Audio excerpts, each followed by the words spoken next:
Hello everybody, this is RunnerGuitar and welcome to part 3 of Sonic Generations.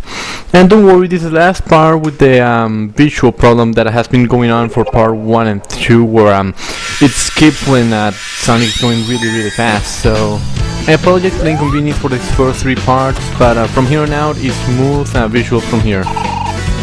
But now we're going to do a few missions that we need to do. In order to fight the boss, you need to do at least 3 extra missions, 1 per stage. Now there are different type of missions. They are the doppelganger missions where you have to race against a staff ghost.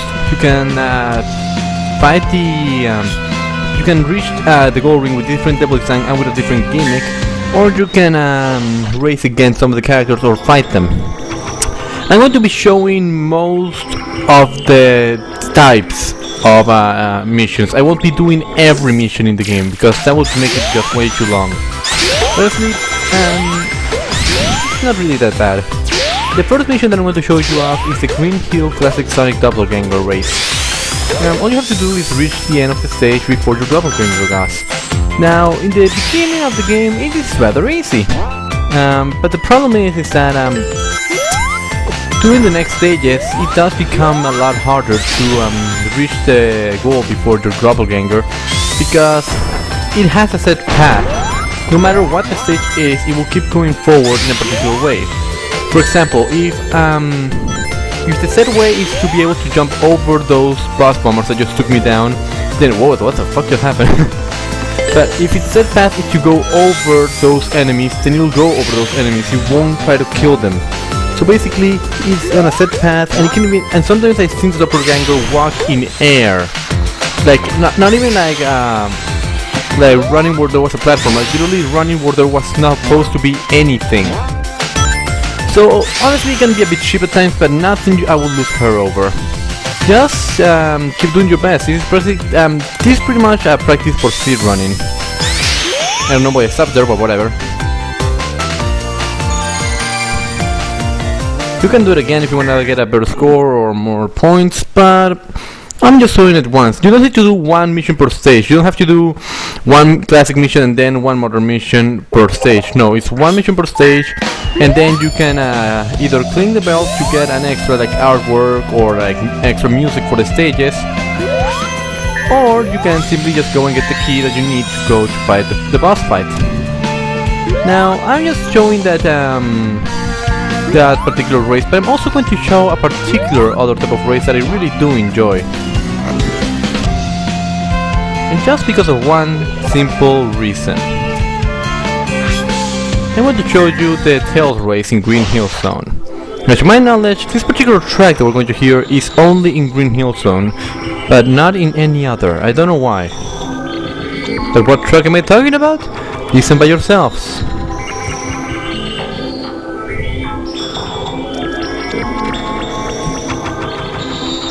Once it loads.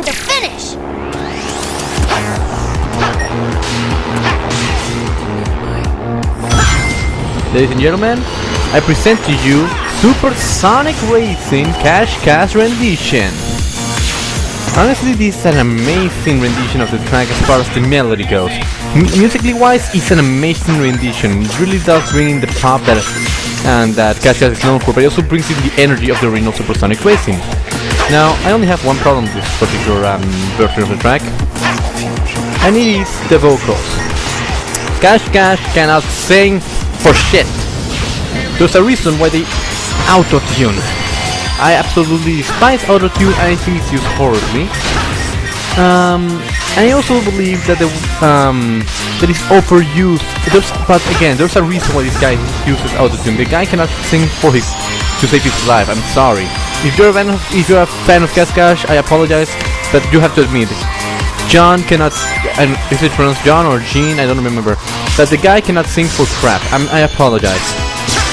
Musically wise, he did a great job, but I honestly believe that if somebody took the melody of this version of the track and put TJ Davis' voice, you would have an amazing rendition of the song. But nope, you went and fucked it up. Anyway, the character races are nothing too bad. It's nothing too bad. I actually think they're rather nice, and the double design really is interesting, and it really does change depending on the mission.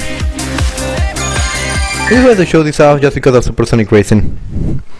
Which reminds me, last level when we were fighting Metal Sonic, we actually heard a new rendition of the Japanese Metal Sonic boss fight. But also you can unlock the English version of the boss fight. So if you like the American soundtrack more than the Japanese soundtrack, you got that.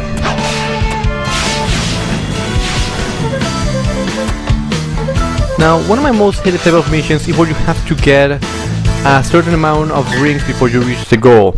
Especially because the way that you get the rings is through a floating bag that drops them. So that's why I'm going to show you the grappling with the grabbers.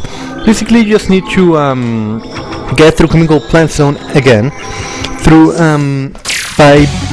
with a new level design and a lot of these grappling enemies that you can use for homing attack chains. They're basically the equivalent of bubbles from Sonic 4 episode 1. You know, they're originally from Sonic 3, but considering how you're used, yeah. Now, once again, I really do find that interesting that they went out of their way to design different missions. I mean, this is something that I really wish they would have done more often in other games. For example, Sonic Adventure was designed to have one level design that compensated for all of the gameplay styles. This game goes out of its way to make different level designs for each mission or character, which I find it really interesting and really cool. It gives each mission a breath of fresh air unless you're doing a specific mission where you have to use the same level design like before, for example, Doppelganger Race. But this particular level design is more platform-esque, and it's less speedy but still really fun. And we're going to see a lot throughout this game, folks. This is not the only mission that does this. Almost every mission does that in some way, shape or form. And how am I still alive? I thought that would have crushed me, but instead of killing me, this thing helped me.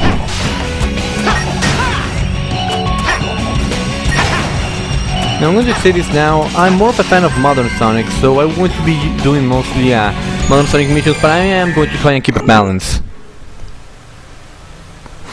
Also, for the sake of being different, I'm going to show you all the cutscenes that Brain Scratch Comps did not show.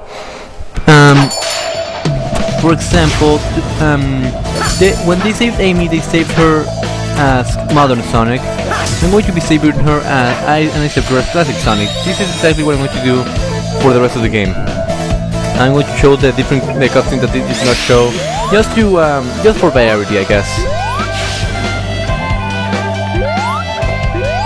Anyway, we're going to do the last mission of this particular part in Sky Sanctuary. So there are many missions that you can do here, and as you go through stages, the missions actually increase in quantity. So I'm going to show you this Amy race over here. The Amy race, since it's a character race, you would expect it to have supersonic racing. But this is a gimmick character race, aka you have something in your way or a particular way that you need to finish the mission. We get Emerald Coast. Wait, was it Emerald Coast? Well, it's not Emerald Coast from Sonic Adventure, it's Emerald Coast from Sonic Battle. Actually, I really do love what they did with this song. It really gives it an upbeat feeling and it gives it so many memories. The mission itself? Really easy. You just have to use the spinners to get to the end of the stage before Amy does. But when you hit her with the spinner, she actually loses balance and needs to restart. But it also sends you flying all over the place, so be careful with that. But unlike the spinners in the actual Sky Sanctuary, after a certain point they fall, these ones never get destroyed. So if you wanted, you could use this particular spinner from here to the end. But personally, I didn't know this because I had never done this mission before. So I decided to go ahead and non-stop. Although but don't worry, you can get off just by jumping. I actually think you can do this stage without the spinner, but I'm not really sure. I mean, there is a level design here, but it's mostly designed on the spinner. But from what I can see, the level design is also partially made for Classic Sonic. Oh, not this jump. This jump you need the spinner. But no, it seems possible. I don't know.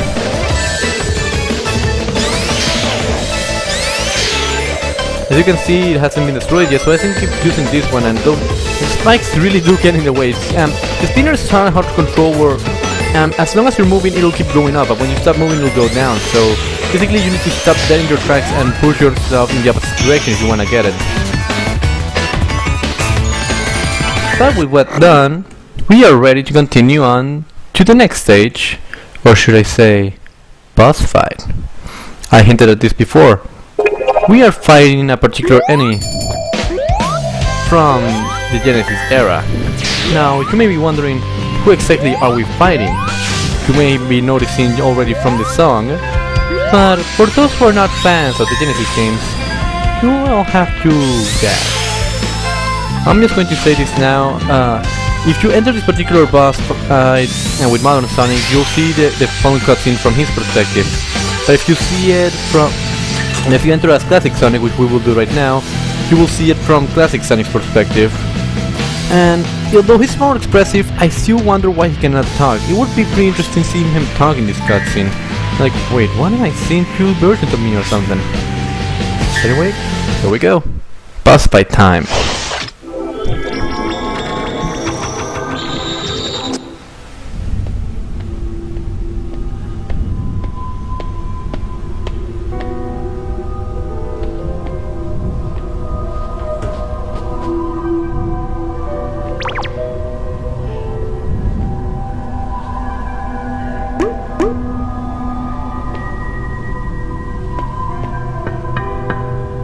Take a good look at yourself, Sonic.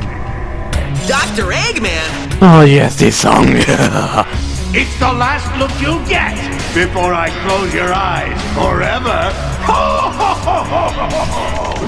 Never thought I'd see the day where I see a Mike Pollock with a particular theme. What? Wait a second! You're too slow!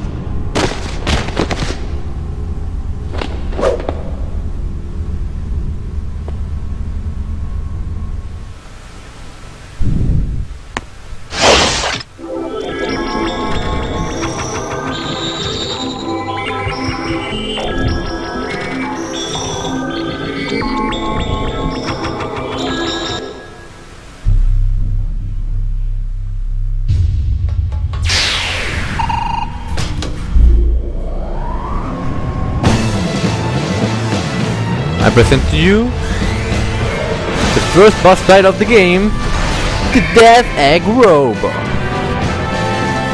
Now, even though it loses the epic scale because of Sonic 4 Episode 1, the track itself is just awesome and the boss fight is really damn fun.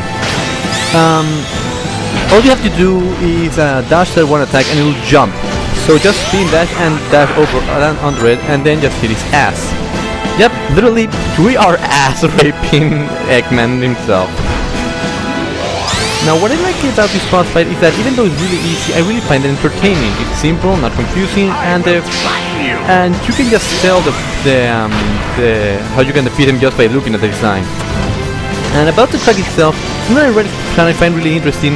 You have the original instruments of the original boss fight when going up the elevator, but when you reach this point, it adds that real drumming, and it really sounds like a really hard rock song, and I really love it. Now, what you have to do in this second stage of the boss fight is cause Eggman to hit one of the bombs with his arm. After that, it's smooth sailing to jumping into the arm, and then hitting his head. Really simple, right? Well, the problem with this boss fight is, though, for some reason, the angles where you need to reach Eggman sometimes can be a bit tricky. And this might be just me, but I actually sometimes have a hard time jumping into the arm because of the angles that I usually get. Honestly, I'll say this again right now, because of the recording curve, this is not my best run. It actually took me 2 minutes to beat the boss fight. I think it was 2 minutes, I can't exactly remember. But again, it's nothing you should lose her over. Again, you just need to make sure that you get him in a good angle. For example, here. So, just jump into the arm, spin dash over it, smash A, and the head is gone! I remember when this boss fight used to be threatening and I was always afraid that I might die and have to do the entire game all over again. Remember that? But with that done, The Egg robot has gone kaboom, and we have officially won the Genesis era.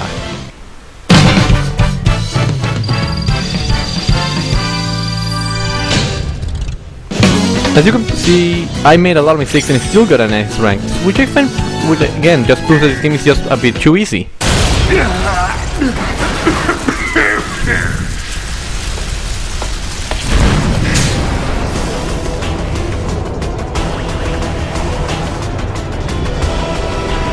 What? No!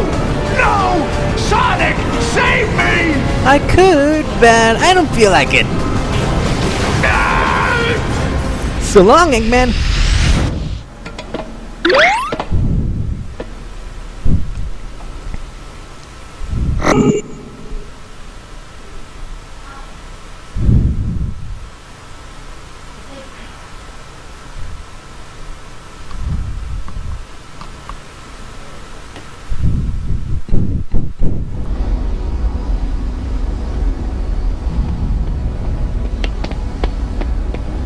I can't believe there's two of me.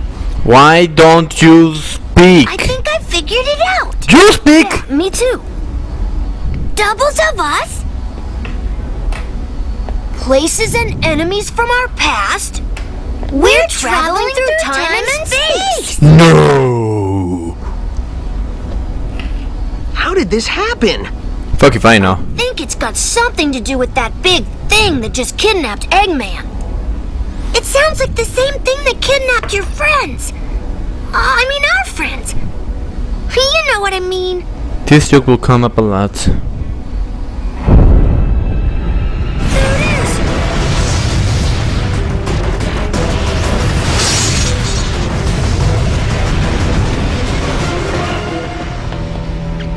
Where'd it go? We need to find that thing, and fast! Again, I really wish the classic Sonic would be able to talk. I mean, this game proves that Sonic does mature a lot through age. So I would like to see how his cockiness has changed, or his ability. Well, not abilities, no, but his action. How has he changed as a character? Well, whatever. With that done, we get the second Chaos Emerald, the Green Emerald, and with that, we are over for the Genesis era. So next time we meet, we're taking on my favorite era, the Dreamcast era.